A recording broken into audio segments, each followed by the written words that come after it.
I'm using a torso anatomical model and I'm going to review the body cavities.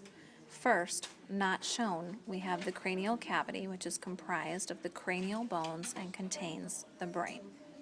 We also have the vertebral cavity, which is comprised of the vertebral bones and contains the spinal cord. We then have the thoracic cavity. The thoracic cavity is from here to here. It contains 2 lungs and the heart. Now the heart is actually left of midline. It's not a central midline structure.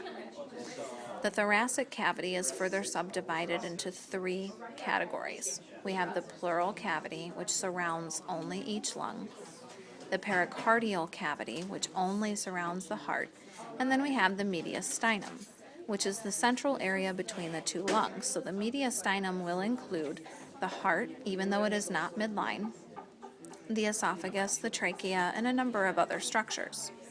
Now, in between the thoracic cavity and the pelvic cavity, we have the abdominal cavity.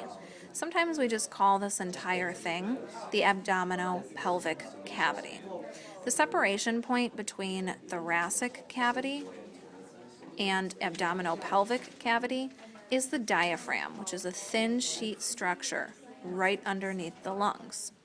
Now let me mention a couple of organs that you can see right now. First of all, in the upper right quadrant of the abdominal pelvic cavity, we have the liver. Underneath the liver, you can see it sticking out right here by my pointer, is the gallbladder.